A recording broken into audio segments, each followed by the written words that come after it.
Tingnan natin yung mga gulayan ko dito sa aming bakuran. Kaya kagaya nitong ampalaya, may bunga na. Ayan o.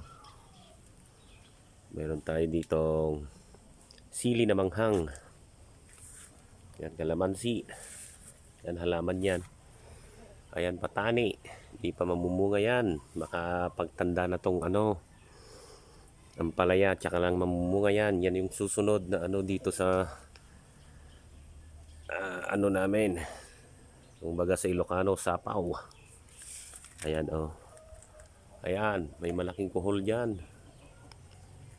Pero di ko tininom yan. Anyan. O, nandito pa, may kalabasa pa dyan o. Bukas, marami na namang yan. Bulaklak. Ayan o. Lalabasa na naman yung mga bulaklak niyan. Ayan o, bukado. Ayan, ampalaya. Halo-halo. Halos halo-halo lahat dito. Mga gulayan ko dito sa aming bakuran.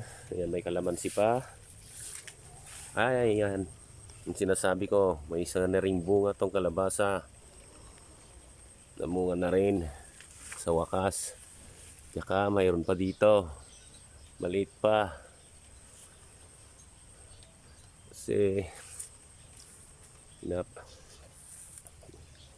ayan yung mga palayan namin.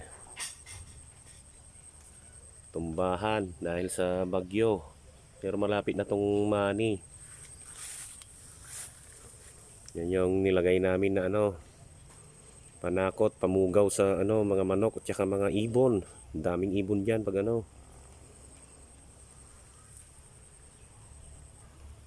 Yan lang po.